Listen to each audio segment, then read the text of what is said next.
to provide you with the latest information on this incident. I want to introduce on my left Sheriff Jeff Dean.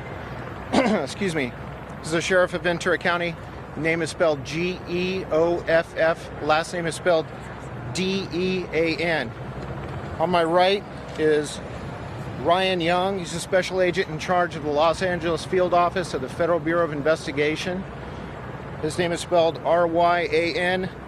Last name is Y-O-U-N-G. Also on my right is L.D. Maples. He's the chief of the Coastal Division of the California Highway Patrol. First name is spelled L.D.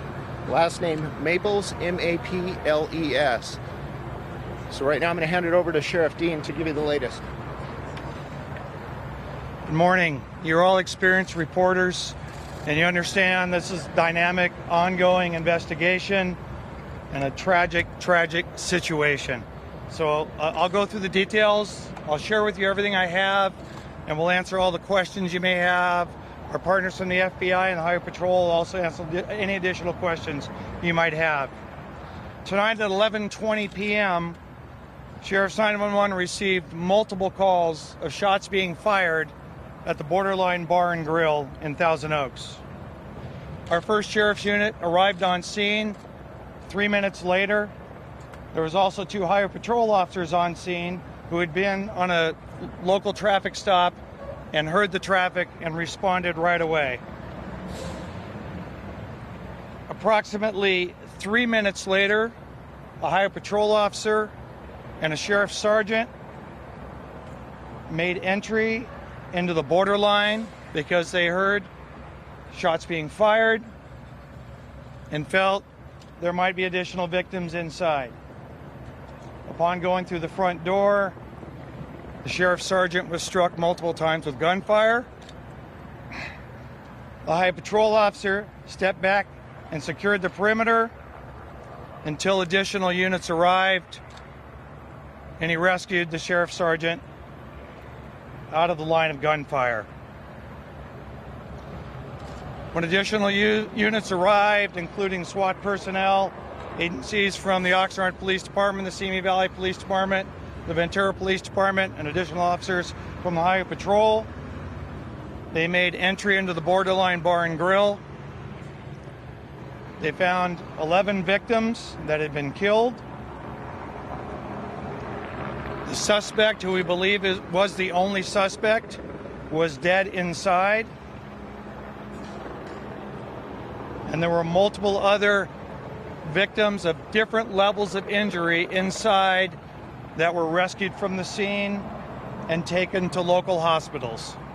In addition to the victims inside, and the numbers are upwards of 10 to 12, additional victims with minor injuries fled the scene on their own and took themselves to local hospitals. We have not identified the suspect yet. Our partners from the FBI were on scene almost immediately to help us with the identification process and with crime scene processing. We have no idea if there is a terrorism link to this event or not. As you know, these are ongoing investigations, and that information will come out as soon as we're able to determine exactly who the suspect was and what motive he might have had for this horrific event. I'd be happy to answer any questions you might have.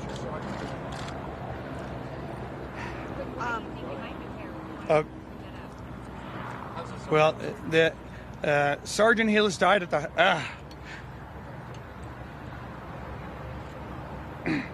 the sergeant passed away at the hospital about an hour ago. I only mentioned it might be terrorists because that's where we all go these days when we have multiple shootings like this. There's no reason for it, and we have this horrific death. I have nothing to lead me to believe, or the FBI, that there is any terrorism link here, but we certainly will look at that option. Were there other devices inside? I'm sorry? Devices inside? What do you mean by devices? Reports that people thought there were smoke bombs that were going off. There's some initial reports that a smoke bomb might have been used. We have not found anything yet. We have called in our bomb team to go in through, and we have a couple bomb dogs here that are checking the area, but we haven't found any other explosive device or confirmation that there was a smoke device. What does that make you think if there was a smoke device? Hindsight and speculation is pretty easy. You would think if someone throws a smoke device that it was certainly more of a planned attack and not something spontaneous. Also, the sergeant, how long was he on the force? Anything about him? Sgt Helus was on the force for 29 years, was looking to retire in the next year or so. He was a Moore Park resident and is survived by his wife and his son. What is his name? Ron Helus, Helus. Sir, $1,000. What do you Well, the question is, Thousand Oaks is a safe community. What do I make of this? I make it that it's a horrific incident. It's part of the horrors that are happening in our country and everywhere. And I think it's impossible to put any logic or any sense to the senseless. How did the suspect die? Yeah. With officers, or did he take his own life? Well, when the officers made entry, the suspect was already deceased. Was he included in the killer? There were 11 victims. I will not count the suspect as a victim, the suspect, and then Sergeant Helus. So 11 victims. 11 victims, the suspect makes 12, and Sergeant Helus makes 13. No, we have not. What about the weapon? Was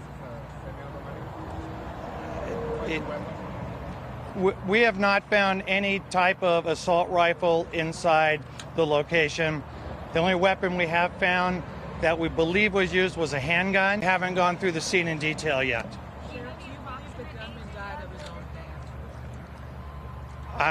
It would appear that way, but it's certainly well too early to know if he actually did take his own life.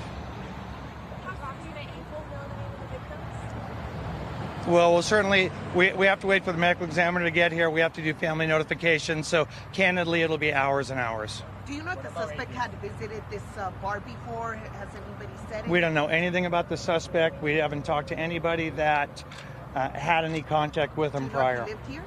Well, I actually have no idea who he is. We don't know anything about him yet. What about the ages of the victims? The ages of the victims, can you tell us that they were young? I actually don't know what the ages were. It is a nightclub, so I would, speculate they were probably in the 21 to 26-year-old age group. Can you talk about if active super training played a role in the sergeant, going in and trying to confront the suspect immediately? There's no doubt that the change in how we handle active shooters played a role.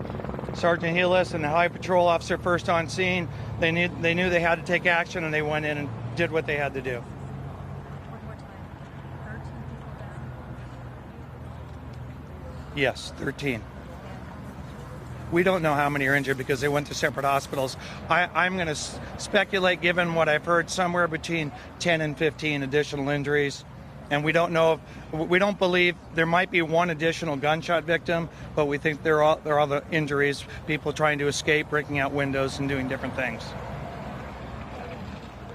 When you see these shootings happen across the country, did you ever think that it would be happening right here in Sgt? I've been a cop for 41 years, and I never thought I would see the things around the country that would happen, but I've learned it doesn't matter what community you're in, it doesn't matter how safe your community is, it can happen anywhere. Because obviously for someone to do this, they have to have some sort of mental illness, and sadly we have people with mental illness all over the country.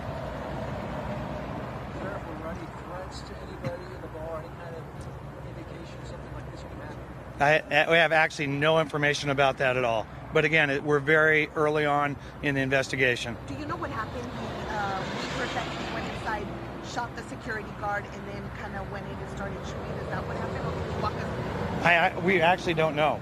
I mean, we're interviewing multiple witnesses, but I can say no, we haven't got everybody together yet to really put that timeline together, and we'll certainly provide that as soon as we can get something.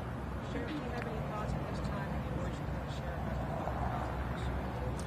the sheriff? It's so tragic, and losing Ron, we go to the gym together, work out together, is horrific and terrible, and it saddens our heart, but There's also parents of those 11 other victims in there whose hearts are ripped out tonight. And I know there's parents wondering, oh my gosh, what was one of my children in there? Or was it my sister or my brother?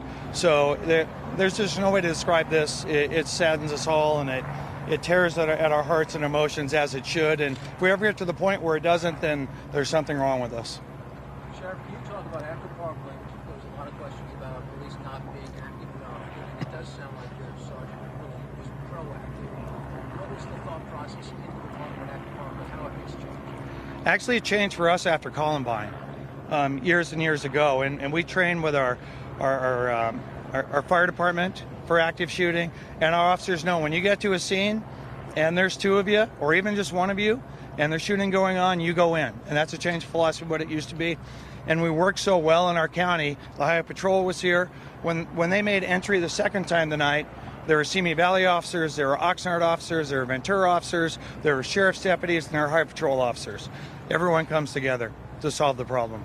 And just a clarification on the timeline there, from the moment that the first contact was made by police to the moment that the second contact was made by police, what was the time frame? So the time frame, the first deputies arrived on scene at 11:22. They made entry approximately 4 minutes later. That's when Sgt Helus was shot. And it was, and I don't have the exact timeline, it was probably close to 15 minutes. They didn't hear any shots fired before they regrouped, got additional officers, and went back in. And there were people hiding in restrooms. There were people hiding in attics. Do you have an idea of how many people were at the mall? I have no idea. Sheriff, what other scenes are you and your law enforcement partners investigating in relation to what happened here? What other locations? None that I know of, but certainly when we find out who the suspect is, we'll go to his location and we'll work with our bureau partners to see if there's a connection there. But at this time, there's none other that I know of.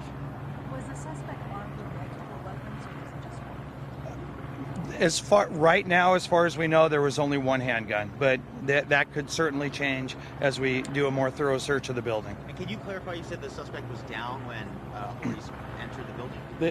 The suspect was down with a gunshot wound when the officers went into the building. Yes. The deputy was shot by the suspect after making. We don't know who shot the deputy. Do you know who shot the victim? Was it self-inflicted?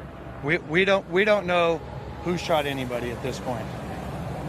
Can you describe the suspect? I probably shouldn't comment on that at this time. The age, even just an age. It would be a total guess. It's a horrific scene in there. There is blood everywhere, and the suspect is part of that. And I didn't want to get that close and disturb the scene and possibly jeopardize the investigation. They said, like, people who trapped inside the house. I'm sorry, I can't hear you. Did the witnesses say they were trapped inside for, like, I mean, what was their reaction? They're being interviewed by our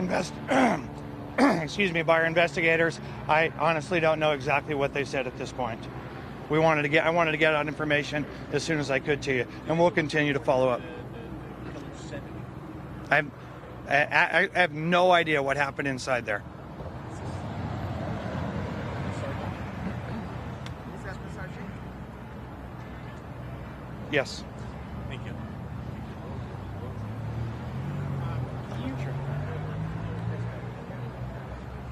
Anything else? Is there a message you want to send to his family?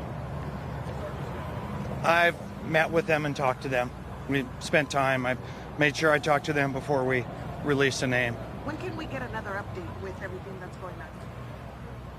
Well, by the time, I would say, an hour and a half maybe. I don't want to waste your time and have you come up and I don't have anything. If we can get information about what the witnesses said inside or any additional on the suspect, we'll have our PIOs let you know. But I don't want to waste your time by bringing you if we don't have anything new. How come we know of last year? Have you had anything come? This is the first one. I Like this. Mass shoot? I don't remember in my 41 years having a mass shooting. Sheriff, what would you like us to know about the sergeant? What should everyone know about him? Ron was a hard-working, dedicated sheriff sergeant. He was totally committed.